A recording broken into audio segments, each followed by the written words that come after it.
नमस्कार, मी चंद्रशिला चंद्रशेखर गायकवाड, यशवंतराव चव्हाण महाराष्ट्र मुक्त विद्यापीठातील वास्तुकला विज्ञान आणि तंत्रज्ञान या विद्याशाखेमध्ये सध्या अकॅडमिक कोऑर्डिनेटर म्हणून कार्यरत आहे. लास्ट वीक मध्येच माझं लेक्चर होतं, पण थोडी मेडिकल इश्यू असल्यामुळे मी ते लेक्चर कंडक्ट करू शकली नाही. तेच लेक्चर मी आज कंटिन्यू करते आहे. तुम्हा सर्वांना दिल्या जाणाऱ्या दररोजच्या सूचना, प्लीज तुमचा मायक्रोफोन आणि व्हिडिओ अनम्यूट ठेवा. जेव्हा गरज भासेल तेव्हा तुम्हाला अनम्यूट करण्यात येईल. काही टेक्निकल इश्यूज जर सोडले तर तुमच्या बाजूने कुठल्याही लेक्चर मध्ये मला डिस्टर्बन्स नको आहे. आणि तुमचे काही क्वेश्चन्स असतील ते सेशन्सच्या शेवटी अगदी 5 ते 10 मिनिटांमध्ये आपण कव्हर करण्याचा प्रयत्न करूया. वरील तुम्ही सर्व सूचनांचे पालन कराल अशी सहकार्याची अपेक्षा ठेवून मी आजच्या सेशनला सुरुवात करते. माझ्या पहिल्या लेक्चर मध्ये आपण पाहिलं global and national environmental issues. यामध्ये ग्लोबल आणि नॅशनल एन्व्हायरमेंटल इश्यूज म्हणजे काय, त्यातला पहिला आपण पाहिला ग्रीन हाऊस इफेक्ट म्हणजे काय, त्याचे कॉजेस, त्याचा एन्व्हायरमेंट, बायोटिक आणि अबायोटिक फॅक्टर्सवर होणारा इम्पॅक्ट आणि त्याचे कंट्रोल मेजर. सेम मेथडने ओझोन डिप्लेशन म्हणजे काय ते आपण पाहिलं, त्याचे कॉजेस, त्याचा इफेक्ट आणि त्याचे कंट्रोल मेजर्सही आपण पाहिले. आणि शेवटी ऍसिड रेन यावरही आपण थोडा फोकस केला. ह्या तिन्ही इश्यूजच्या व्यतिरिक्त राहिलेल्या ज्या कन्सेप्ट होत्या त्या आज आपण कव्हर अप करण्याचा प्रयत्न करू. आजच्या सेशन्स मध्ये आपण डिटेलमध्ये पाहणार आहोत क्लायमेट चेंज म्हणजे काय, then Kyoto protocol, deforestation, biodiversity loss, desertification and biogeochemical cycles. चला तर मग आजच्या सेशनला आपण सुरुवात करूया क्लायमेट चेंज पासून. Climate change is a long term change in the average weather patterns that have come to define Earth's local, regional and global calamities. आता climate change ची definition आपण पाहूया. Climate change refers to significant changes in global temperature, precipitation, wind patterns and other measures of climate that occurs over several decades or longer. सोप्या भाषेत सांगायचं तर climate change म्हणजे हवामान बदल. क्लायमेट चेंज म्हणजे नेमकं काय आणि त्याची काही कारणं आणि परिणाम आहेत आणि त्यावर काय उपाय आहेत ते आपण पाहूया. डिफॉरेस्टेशन, थर्मल पॉवर स्टेशनच्या संख्येत झालेली वाढ, इंडस्ट्रियलायझेशन या सर्व कारणांमुळे होणारे एअर पोल्युशन ही सर्व क्लायमेट चेंज साठी कारणीभूत असलेली कारणं आहेत. क्लायमेट चेंजमुळे 2001 पासून भारतात अत्यधिक हवामान बदलाच्या घटना घडू लागल्या आहेत. या घटना 2010 पासून जरा जास्तच वाढत आहेत. हवामान बदलाची ही घोडदौड अशीच सुरू आहे. त्याची काही उदाहरणं म्हणजे वाढत्या तापमानामुळे पडणारा अनियमित पाऊस. आपण आता पाहतो जून ते सप्टेंबर हा पर्जन्याचा मंथ म्हणून घोषित केलेला असतो, पण आता उन्हाळा असो किंवा हिवाळा असो आपण दरवेळेलाच पावसाचा अनुभव घेत असतो. दुसरं उदाहरण सांगायचं झालं तर लेह येथे झालेली ढगफुटी किंवा भूस्खलन. हिमालय, उत्तराखंड, केदारनाथ, बद्रीनाथ यांसारख्या ठिकाणी दरवर्षी होणारी ढगफुटी, नुकताच केरळमध्ये झालेला अतिपाऊस हे हवामान बदलाचेच संकेत आहे. तर क्लायमेट चेंज किंवा हवामान वाढ यासाठी कारणीभूत असणारी कारणं आपण डिटेलमध्ये पाहूया. पर्यावरण विषयक समस्या, हवामान बदल व जागतिक तापमान वाढ हे आता केवळ आंतरराष्ट्रीय चर्चासत्र आणि परिषदांपुरतच हा विषय आता राहिलेला नाही, तर आपल्या जीवनाची सर्वांगे या समस्यांनी ग्रासलेली आहे. दुष्काळाच्या झळा असोत, गारपीट किंवा अवकाळी पावसाचे थैमान असो, जीवघेणी उष्णतेची लाट असो किंवा आखाती देशातून आलेले धुळीचे वादळ असो, गेली काही वर्ष आपण महाराष्ट्रातील निसर्गातील आणि ऋतुचक्रातील ही विविध बदल आपण अनुभवत आहोत. हवामान बदलाचा मुख्य परिणाम हा तापमान वाढीवर झाला. त्याला प्रदूषण, जंगलतोड, मानव निर्मित पर्यावरण ही प्रमुख कारणं आहेत. एकीकडे वादळं, हिमवादळं, महापूर, अतिपाऊस, ढगफुटी, तर दुसरीकडे दुष्काळ, शहरं उष्णद्वीप बनली आहेत. समुद्राचे तापमान कमी जास्त होत असल्याने अल नीना आणि ला नीना हा आपण प्रभाव यावर्षी मागील काही वर्षात अनुभवला आहे. या सर्व हवामान बदलामुळे शेती उद्योगांचेही अपरिणाम नुकसान झालेले असून त्याचा थेट परिणाम हा देशाच्या उत्पादनावर झाला आहे. जन आरोग्यावर त्याचा विपरीत परिणामही झालेला आपल्याला दिसून आलेला आहे. क्लायमेट चेंजची काही कारण मी ह्या स्लाइड मध्ये देण्याचा प्रयत्न केला आहे. त्यामध्ये आहे पहिलं रॅपिड इंडस्ट्रियलायझेशन. आपण जे पाहत आहोत अतिशय अवास्तवपणे वाढत चाललेलं औद्योगिकीकरण. दुसरा आहे energy use, agricultural practices, deforestation, consumer practices, transport facilities, resource extraction and pollution ही त्याची काही कारणं आहेत. आता ह्या क्लायमेट चेंजचा परिणाम काय होतो ते पाहूया. सगळ्यात पहिला आहे rising temperature, rise in sea level, unpredictable weather patterns, increase in extreme weather events, land degradation, loss of wildlife and biodiversity. यात सगळ्यात शेवटी जो दिलेला आहे loss of wild life and biodiversity, यावर मी थोडा फोकस करते. हवामान बदलाच्या दुष्परिणामांपासून पशु पक्षी सुद्धा सुटले नाहीत. काही भागात 45 अंश सेल्सिअस पेक्षा जास्त तापमान वाढल्याने काही जनावरांवर त्याचा बराच विलक्षणीय परिणाम दिसून आलेला आहे. यामध्ये जनावरांच्या हृदयाचे ठोके वाढणे, श्वासोच्छवासाचा वेग वाढणे, भूक मंदावणे, जनावरांची हालचाल मंदावणे, त्यांच्या रिप्रोडक्शनचा रेट 20 ते 25% घट होणे असे परिणाम दिसण्यास सुरुवात झाली आहे. तसेच शेळ्या आणि मेंढ्या यापासून आपल्याला जे लोकर मिळतं त्या लोकर गळतीवरही त्याचा परिणाम जास्त दिसून येत आहे. या बदलामुळे रोग आणि कीड निर्मितीस पोषक ठरेल अशी परिस्थिती आता निर्माण झाली आहे. वनस्पतींच्या पृष्ठभागावरील प्रकाशाची तीव्रता, तापमान, आर्द्रता असे घटक वनस्पतीच्या योग्य वाढीसाठी एकत्रित परिणाम दाखवत नाहीत. उदाहरणार्थ तूर, एरंडी पिकाची वाढ खूप चांगली झालेली आपण याआधी पाहिले, पण आताच्या क्लायमेट चेंजमुळे त्यांना शेंगा कमी लागण्याचं प्रमाण दिसून येत आहे. काही ठिकाणी रब्बी ज्वारीतील पानातील हरितद्रव्य नाहीसे होऊन झाली आहे. ती जी आधी हिरव्या रंगाची होती ती आता लाल आणि पिवळसर पडत चालल्यामुळे जे हरितद्रव्य बनण्याची महत्वाची प्रक्रिया असे म्हणजे फोटोसिंथेसिसची, तिचं प्रमाणही कमी होत चाललंय. त्यामुळे अशा फळ पिकांमध्ये आपल्याला फुलगळती आणि फळगळती ही अति प्रमाणात दिसून येत आहे. आतापर्यंत बऱ्यापैकी नियंत्रण मिळवले गेलेले किरकोळ नुकसान करणाऱ्या वर्गात मोडणारे कीड आणि रोग आता भरपूर प्रमाणात आपल्याला दिसून येत आहेत. तसेच नियंत्रण करणाऱ्या औषधांना सुद्धाही ते आता दाद देत नाही. अशा परिस्थितीत नेहमीच्या संशोधन पद्धतीत बदल करून हवामानातील बदल आणि पाणी उपलब्धतेवर पीक उत्पादनाचे तंत्रज्ञान विकसित करण्याची आता काळाची गरज निर्माण झाली आहे. हवामान बदलासंदर्भात शेतकऱ्यांमध्ये जनजागृतीही करणं आता आवश्यक आहे. जैवतंत्राचा उपयोग करून हवामान बदलाला सहन करू शकतील असे वाण निर्माण करणे, तसेच बदलत्या हवामानाला तोंड देणारे वाण विकसित करणे अशा उपाययोजना आता करणं गरजेचं आहे.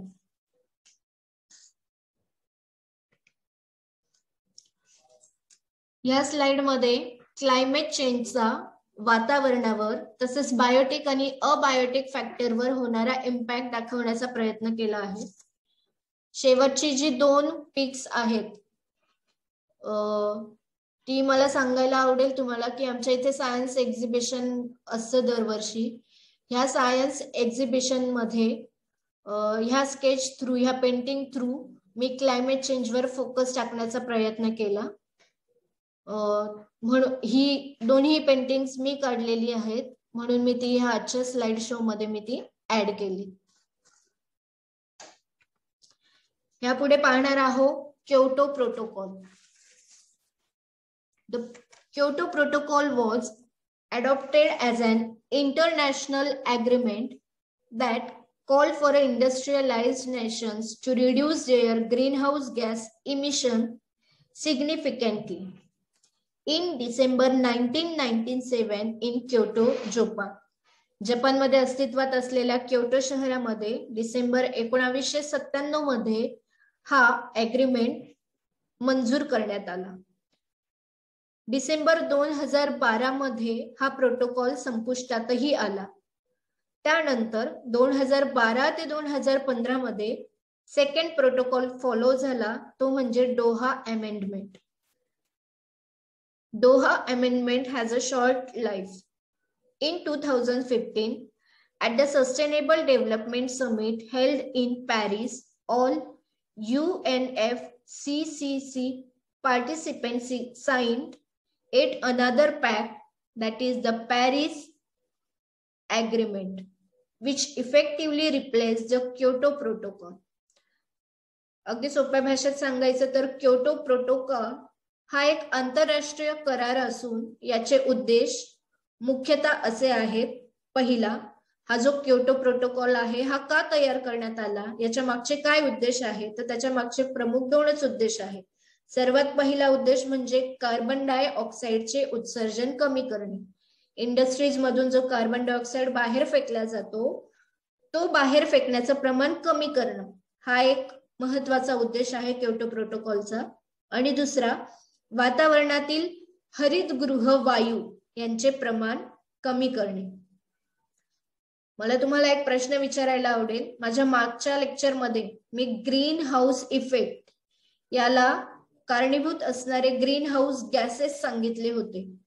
तर तुम्हाला आता चॅट बॉक्स मध्ये ह्या प्रश्नाचं उत्तर द्यायचं आहे की ग्रीन हाऊस गॅसेस कुठली कुठली आहे, हरितगृह वायू कोणते कोणते आहे ते तुम्हाला चॅट बॉक्स मध्ये कमेंट करायचे आहे.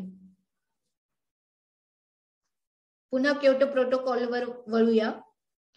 क्योटो प्रोटोकॉल हा करार डिसेंबर 1997 मध्ये जपान मधील क्योटो या ठिकाणी संमत झाला.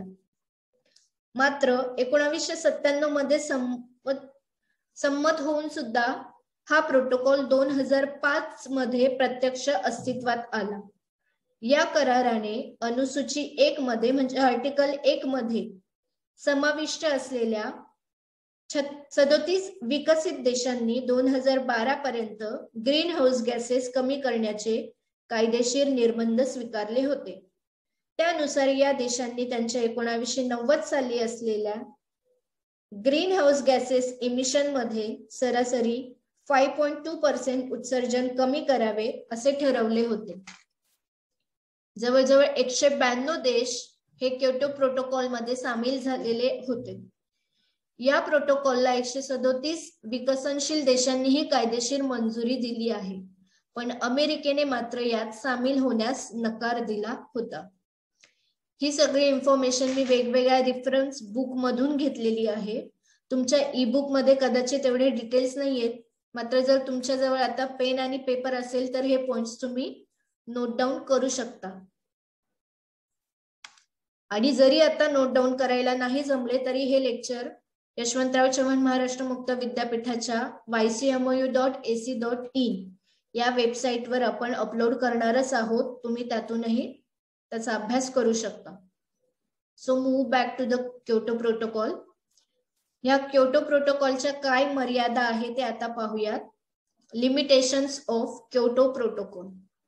ग्रीन हाऊस गॅसचे मोठ्या प्रमाणात उत्सर्जन करणारा अमेरिका हा देश या करारामध्ये नसल्यामुळे बाकीचे इतर बरेच देश या करारात सामील होऊन सुद्धा हा करार किती प्रभावी ठरेल याबद्दल शंकाच होती. 2012 साली रशिया, कॅनडा, जपान, न्यूझीलंड या देशांनीही या करारातून माघार घेतली. या कराराने केवळ विकसित देशांवरच निर्बंध घातले म्हणून अमेरिकेने या कराराचे समर्थन केले नाही. जे ह्या करारात असं सांगितलं होतं की जे विकसित देश आहे त्यांनीच फक्त ग्रीन हाऊस गॅसेसच्या इमिशनवर बंदी टाकावी, जी अविकसित किंवा विकसनशील देश असेल त्यांना यातून सूट देण्यात आली होती. तसं पाहायला गेलं तर भारत आणि चीन यांसारख्या प्रभावी आर्थिक सत्तांना सुद्धा या करारातून सवलत देण्यात आली होती. यामुळे विकसित आणि विकसनशील देशांमध्ये वादविवाद व्हायला लागले आणि अशा प्रकारे 2012 साली या प्रोटोकॉलची वैधता संपुष्टात आली. यापुढे आपण पाहूया डिफॉरेस्टेशन. डिफॉरेस्टेशन हा सुद्धा एक नॅशनल आणि ग्लोबल इश्यू म्हणून आता याकडे पाहण्यात येत आहे. मानवी क्रियांसाठी वनांचे सफाईकरण आणि विलगीकरण म्हणजेच डिफॉरेस्टेशन होय. काही वेळा पूर, वादळ, वणवा इत्यादी नैसर्गिक कारणांमुळे देखील डिफॉरेस्टेशन घडून येते. परंतु याच्या तुलनेत मानवाकडून होणाऱ्या डिफॉरेस्टेशनचे प्रमाण हे जास्त आहे. प्रामुख्याने शेतीला जमीन लागवडीखाली आणण्यासाठी, मानवी वस्तीसाठी, कुरणांचे क्षेत्र वाढविण्यासाठी वृक्षतोड करून अथवा आग लावून वन नष्ट करण्याचा प्रयत्न करण्यात येत आहे. झाडं तोडून त्यापासून लाकूड आणि लाकडापासून कोळसा मिळवला जातो. लोहमार्ग, रस्ते व उद्योगधंदे इत्यादींसाठी वाढत्या लोकसंख्येकरिता घरे उभारण्यासाठी आणि स्थलांतरित शेतीसाठी वनांचा नाश केला जात आहे. अशा रीतीने लोकसंख्या वाढ, औद्योगिकीकरण, शहरीकरण, जागतिकीकरण ही प्रमुख कारणं डिफॉरेस्टेशन साठी आहे. पृथ्वीवर वनांची निर्मिती सुमारे 65 कोटी वर्षांपूर्वी झाली असावी असा अंदाज आहे आणि ह्या वनांमुळेच मानवाला पृथ्वीवर राहता येऊ शकले आहे. आरंभीच्या काळात मानव पूर्णपणे हा वनांवरच अवलंबून होता, परंतु जसजशी मानवाची प्रगती होऊ लागली तसतशा त्याच्या वाढत्या गरजा भागविण्यासाठी तो मोठ्या संख्येवर वनांवर अवलंबून राहिला आणि वन नष्ट करू लागला. मानवाला वनांपासून अन्न, वस्त्र, निवारा मिळतो हे तर आपल्याला माहितच आहे, पण याच जोडीला ऑक्सिजनची निर्मिती, जल नियमन, जमिनीची धूप रोखणे, वनौषध मिळणे, प्रदूषकांचे प्रमाण कमी करणे इत्यादी कार्य वनांपासून साध्य होतात. जागतिक हवामानावर वनांचा परिणाम होत असतो. डिफॉरेस्टेशन हे जागतिक तापमान वाढीला कारणीभूत ठरत आहे. तसेच ग्रीन हाऊस इफेक्ट देखील हा डिफॉरेस्टेशनचाच प्रमुख कॉज आहे. उष्ण प्रदेशात जे डिफॉरेस्टेशन होतं यामुळे सुमारे 20% जागतिक ग्रीन हाऊस गॅसेसचे उत्सर्जन झालेले आहे. वनांमधील जैववस्तुमानामध्ये प्रचंड प्रमाणात कार्बन साठविला जातो. दरवर्षी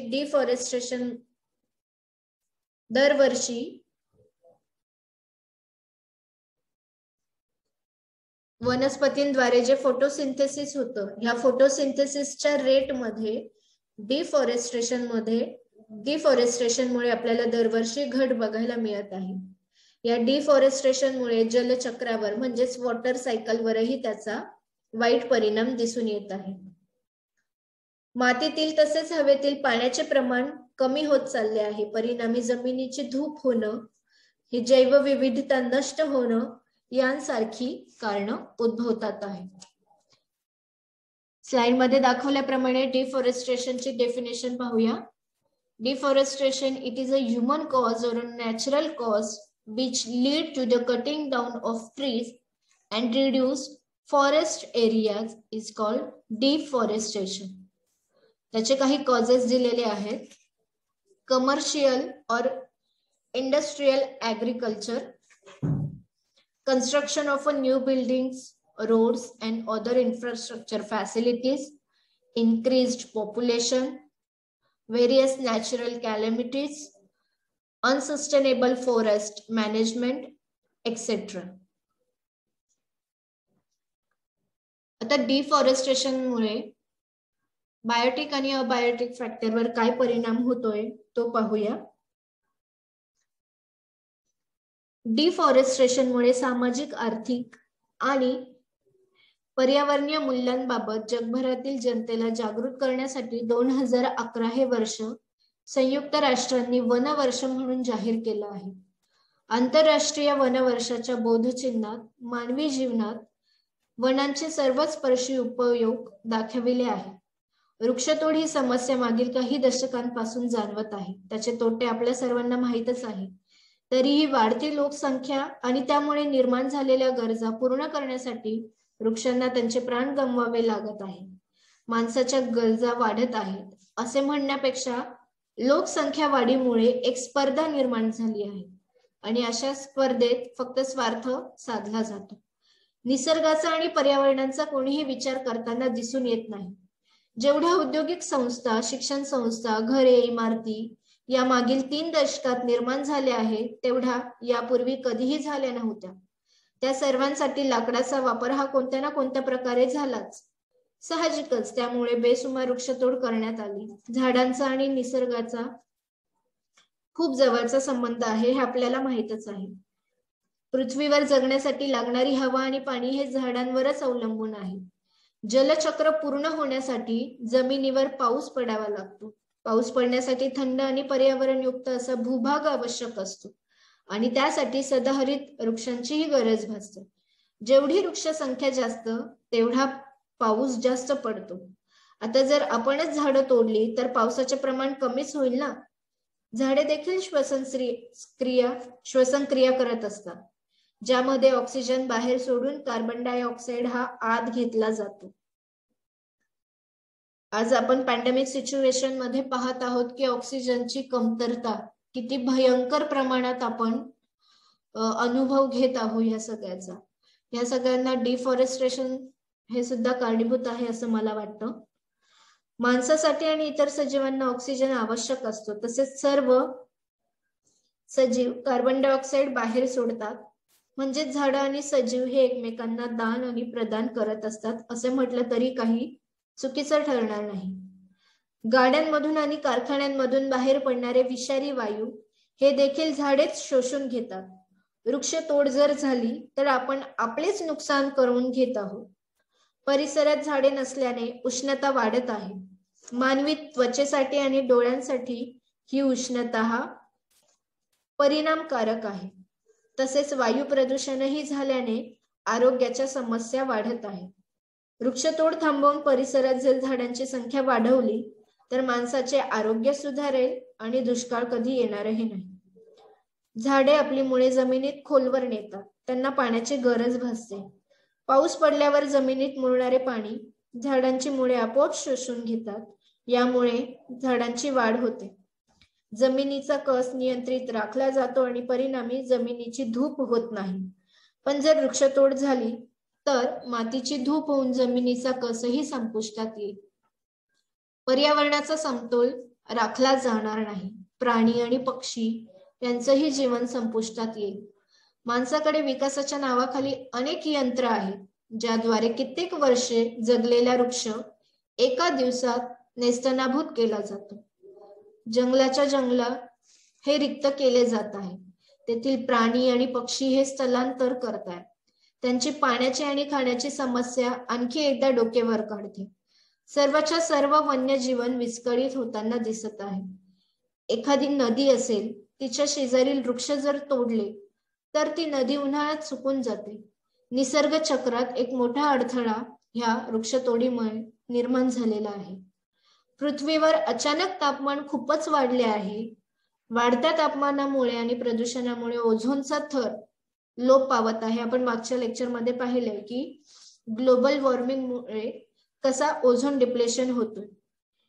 अशा एक ना एक अनेक समस्या फक्त ह्या डिफॉरेस्टेशनशीच निगडीत आहे. वृक्षतोड थांबवा. एक आनंदी पर्यावरण स्वतःसाठी आणि समाजासाठी निर्माण करा. डिफॉरेस्टेशनवर आपण कंट्रोल करण्यासाठी प्रत्येकाने एक तरी वनस्पतीची लागवड केली पाहिजे. प्लांटेशन केलं पाहिजे. Rely on the concept of reducing, reusing and recycling. आपल्याला जो R3 परिणामी R5 मंत्र आता आहे तो सगळ्यांनी त्याचा स्वीकार केला पाहिजे. Try reducing the use of paper since it is obtained through a tree. एक छान उदाहरण द्यायचं म्हणजे आता जेव्हा आपण ऑनलाईन लेक्चर घेत आहोत, या लेक्चर्समुळे तुम्हाला कदाचित जी वेबसाईटवर आम्ही ई बुक्स टाकलेली आहेत त्या ई बुकची प्रिंट काढण्याची गरज पडणार नाही. म्हणजे हा एक असं म्हणता येईल की पेपर वाचवण्याचाच आपण ह्या लेक्चर्स थ्रू प्रयत्न केलेला आहे. Spread awareness about the importance of forestation. सर्वांमध्ये वनीकरण हे का केलं पाहिजे, त्याचं महत्व काय आहे, याचं महत्व आपण आपल्या समाजामध्ये पटवून देण्याचा प्रयत्न केला पाहिजे. यासाठी तुम्ही सेमिनार्स ऑर्गनाइज करू शकतात, व्हेरियस कॉम्पिटिशन्स ऑर्गनाइज करू शकतात.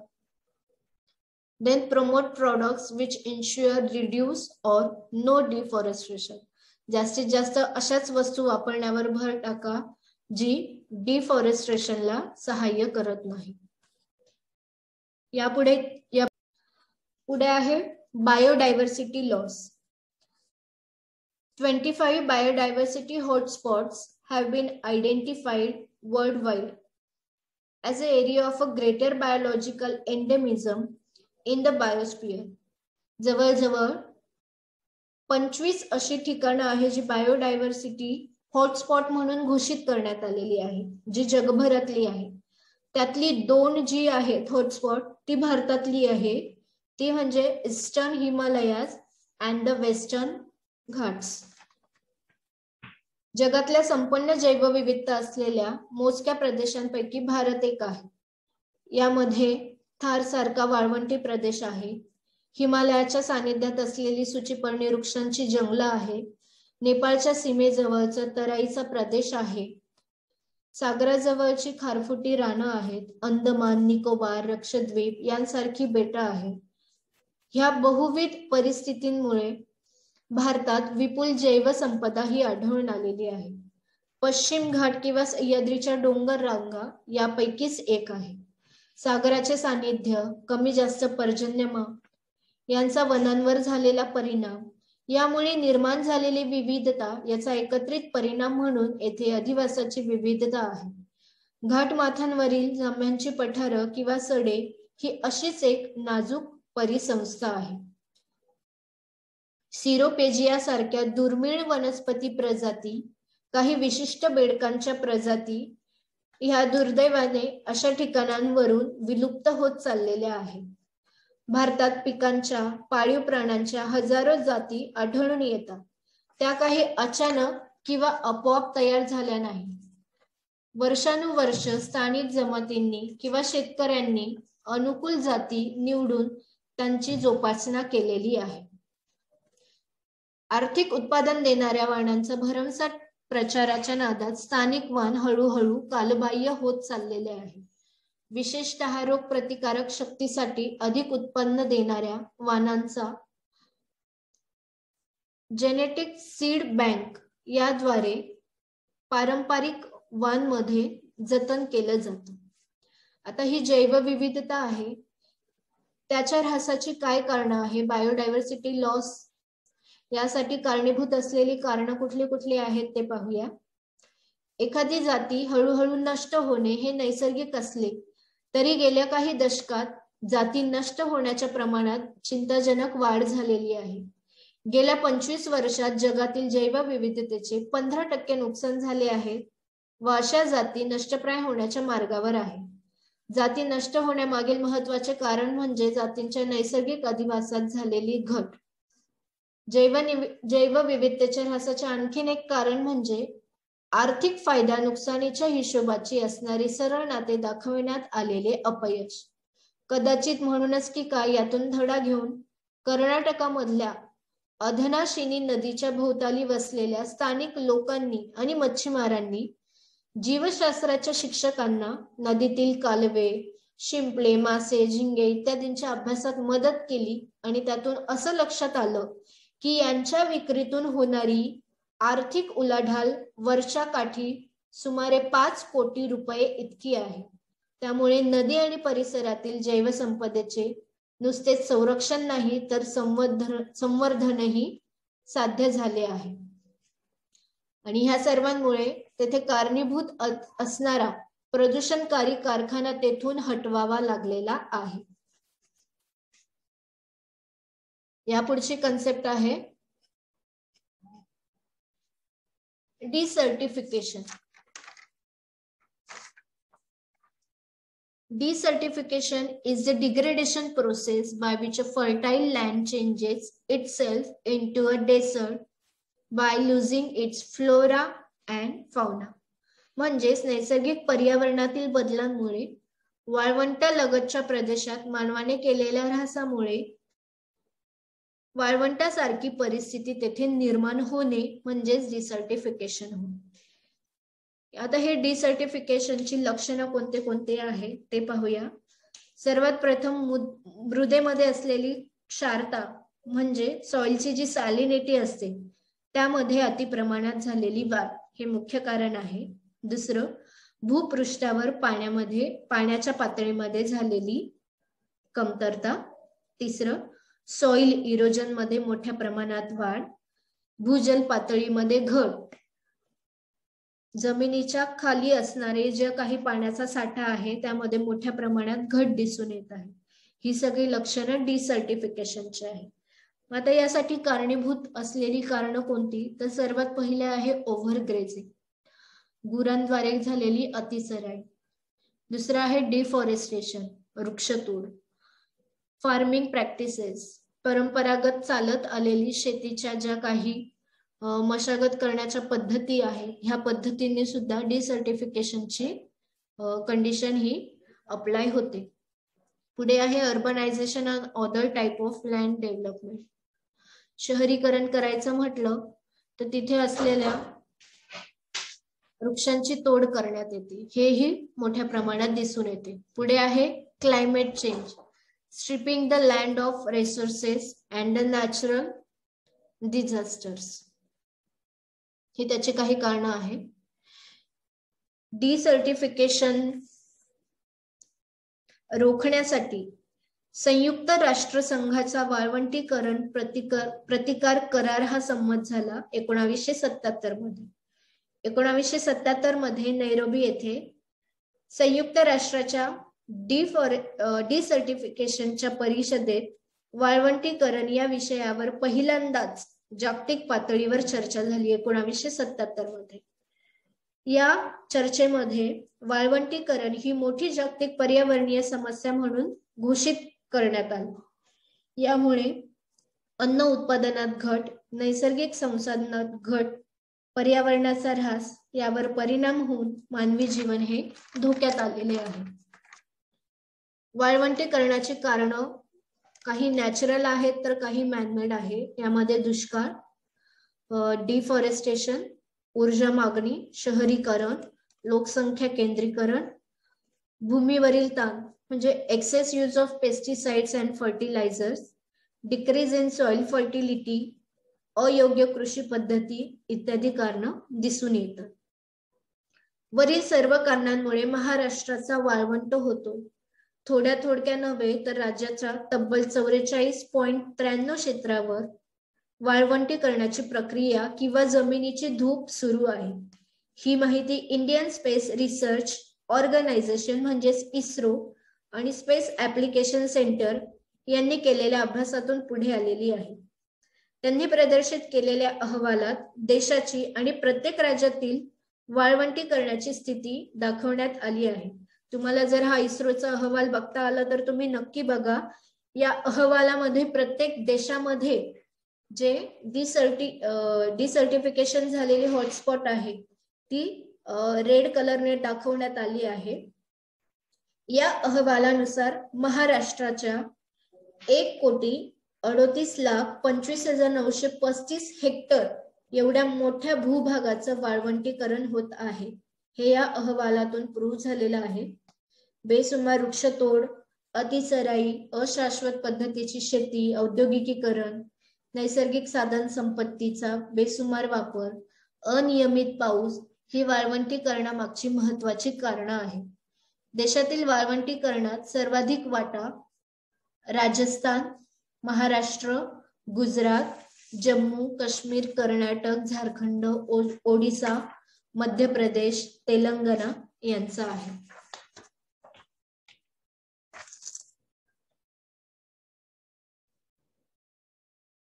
यापुढे थोडं फोकस करूया बायोजिओकेमिकल सायकल्स. आधी त्याची डेफिनेशन पाहूया. बायोजिओकेमिकल सायकल्स म्हणजे काय? Biogeochemical cycle mainly refers to the movement of nutrients and other elements between biotic and abiotic factors. जे बायोटिक आणि अबायोटिक फॅक्टर्स यामध्ये जे मेजर न्यूट्रिएंट्स आहेत त्यांची देवाणघेवाण कशा पद्धतीने होते. तर हे बायोजिओकेमिकल सायकल्सचे बरेच टाइप आहे, जसे की carbon, hydrogen, nitrogen, oxygen, phosphorus, sulphur. पण तुमच्या सिलेबस मध्ये फक्त कार्बन सायकल आहे, नायट्रोजन सायकल आहे, फॉस्फरस सायकल आहे आणि सल्फर सायकल आहे. तर आपण सर्वात पहिले कार्बन सायकल पाहूया. स्लाइड मध्ये दाखवल्याप्रमाणे तुम्ही स्टेप्स बघू शकता. Carbon cycle, it is one of the biogeochemical cycle in which carbon is exchanged among the biosphere, geosphere, hydrosphere, atmosphere and pediosphere. All green plants use carbon dioxide and sunlight for the photosynthesis. Carbon is thus stored in the plant. The green plants, when dead, they buried into the soil that gets converted into the fossil fuels made from the carbon. And these fossil fuels, when burnt, releases carbon dioxide into the atmosphere. Also, the animals that consume plants obtain the carbon stored in the plants. This carbon is returned into the atmosphere when these animals decompose after death. The carbon also returns to the environment through the cellular respiration by the animals. Carbon सायकलच्या steps आहे. सर्वात पहिले carbon जो atmosphere मध्ये present असतो तो फोटोसिंथेसिसच्या प्रोसेसने plants absorb करतात. हे प्लांट्स स्वतःचे अन्न स्वतः बनवतात आणि ह्या प्लांट्सला ऍनिमल्स खातात. प्लांट्सने स्वतःमध्ये स्टोअर करून ठेवलेला कार्बन हा बाय डिफॉल्ट ऍनिमल मध्ये ट्रान्सफर केला जातो. These animals and plants eventually die and upon decomposing, carbon is released back into the atmosphere. काही कालांतरानंतर जेव्हा ह्या वनस्पती आणि ॲनिमल्स हे नष्ट होतात, त्यांच्यामध्ये स्टोअर केलेला हा कार्बन पुन्हा वातावरणामध्ये ॲज इट इज रिलीज होतो. Some of the carbon that is not released back into the atmosphere eventually become fossil fuels. वातावरणात पुन्हा न सोडण्यात आलेला कार्बन हा जीवाश्म इंधन म्हणून वनस्पती आणि प्राण्यांमध्ये स्टोअर केला जातो. पुढची सायकल आहे nitrogen cycle.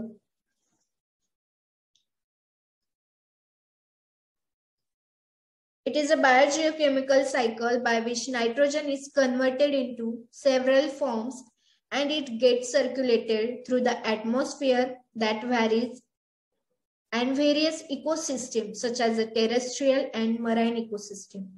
Nitrogen is an essential element of the life. The nitrogen in the atmosphere is fixed by the nitrogen fixing bacteria present in the root nodules of the leguminous plant and made available to the soil and the plant. Azotobacteria हे एक example देता येईल. सियानोबॅक्टेरिया हे एक example देता येईल, जे nitrogen fixation करून नायट्रोजनला नायट्रस फॉर्म मध्ये कन्वर्ट करतात. त्याच्या स्टेजेस अशा आहे नायट्रोजन सायकलच्या. सगळ्यात पहिले नायट्रोजन फिक्सेशन होतं. नायट्रोजन फिक्सेशन झाल्यानंतर नायट्रिफिकेशन होतं. नायट्रिफिकेशन ही अशी प्रोसेस आहे ज्यामध्ये ammonia is converted into nitrate by the presence of bacteria in the soil. Nitrification झाल्यानंतर ॲसिमिलेशनची प्रोसेस होते, where primary producers that is plants takes in the nitrogen compounds from the soil with the help of their roots, which are available in the form of ammonia, nitrate ions or ammonium ions, and are used in the formation of plant and the animal proteins. This way, it enters the food web when the primary consumers eat the plants. Assimilation नंतर ammonification ची process असते. When plants or the animals die, the nitrogen present in the organic matter is released back into the soil. आणि सगळ्यात शेवटची process आहे ती denitrification. Denitrification is the process in which the nitrogen compounds makes its way back into the atmosphere by converting nitrate into the gaseous nitrogen. Why the nitrogen cycle is important? Let us see. It helps plant to synthesize chlorophyll from the nitrogen compounds. It helps in converting inert nitrogen gas into a usable form for the plant through the biochemical process. In the process of ammonification, the bacteria help in decomposing the animal and the plant matter, which indirectly help to clean up the environment. पुढची cycle आहे phosphorus cycle. In this biogeochemical cycle, phosphorus moves through the hydrosphere, lithosphere, and biosphere. Phosphorus is extracted by the weathering of rocks. Due to rain and erosion, phosphorus is washed away in the soil and water bodies. Plants and animals obtain this phosphorus through the soil and water and grow. Microorganisms also require phosphorus for their growth. When the plants and the animals die, they decompose, and the stored phosphorus is returned to the soil and water bodies, which is again consumed by plants and animals, and the cycle continue. याच्या काही steps आहे phosphorus सायकलच्या. सगळ्यात पहिले स्टेपचा part आहे weathering, दुसरा आहे absorption by the plants, then absorption by the animals and return of phosphorus back to the ecosystem.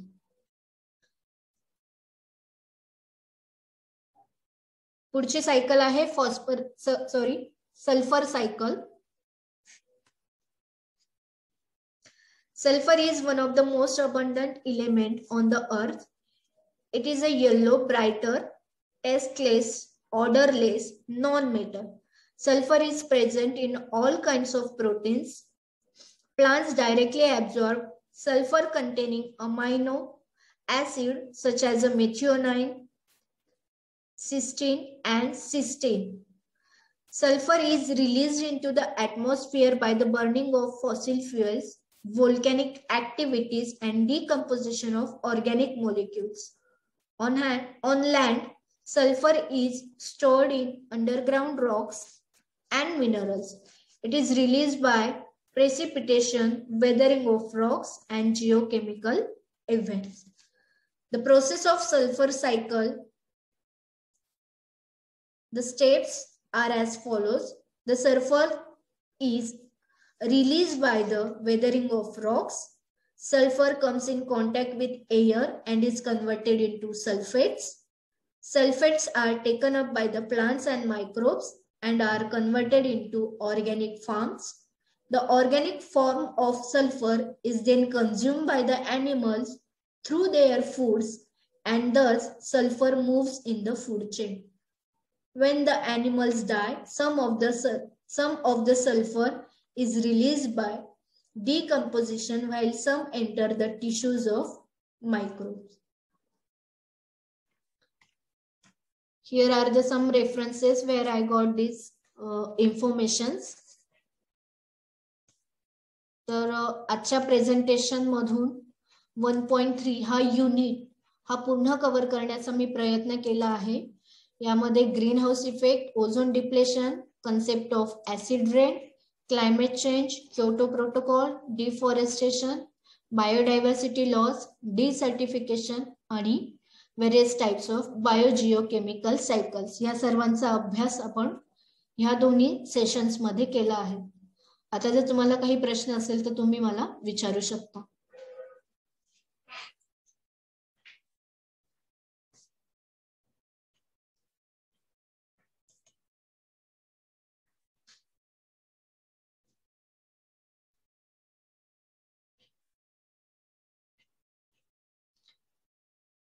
तुम्हाला काही क्वेश्चन्स असेल तर तुम्ही चॅट बॉक्स मध्ये तुमचे क्वेश्चन्स पुट करू शकता.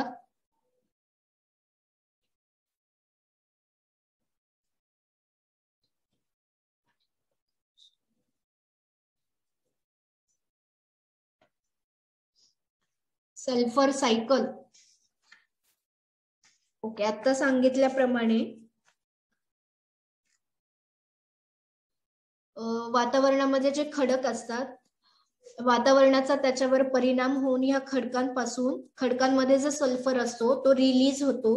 हा रिलीज झालेला सल्फर एअरशी त्याचा कॉन्टॅक्ट होतो and then this sulphur is converted into sulphates. वातावरणात हा जो सल्फेट तयार होतो हा प्लांट्स द्वारे शोषला जातो आणि मायक्रो ऑर्गॅनिझम सुद्धा तो सल्फेट शोषून घेतो and then it is converted into the organic forms.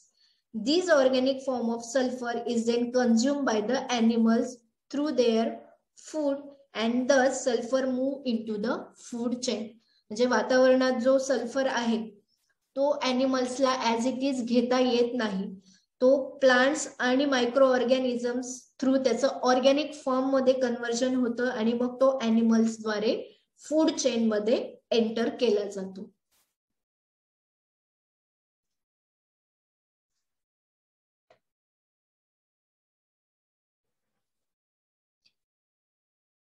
What are the green house gases? याचा आन्सर मी तुम्हाला द्यायला सांगितलं होतं पण इट्स ओके, मीच सांगते. ग्रीन हाऊस इफेक्ट साठी कारणीभूत असणारे जे गॅसेस आहे that is green house gases. ती मुख्यतः आहे carbon dioxide, then water vapours, methane म्हणजे CH4, नायट्रस ऑक्साइड आणि chlorofluorocarbon that is CFC.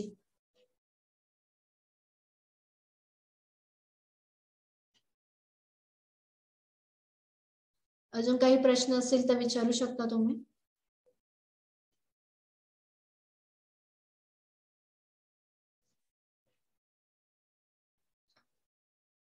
I hope so तुमचं युनिट 1.3 पूर्ण कव्हर झालं आहे. पुढच्या सेशन मध्ये आपण याच्या पुढील पार्ट पाहूया.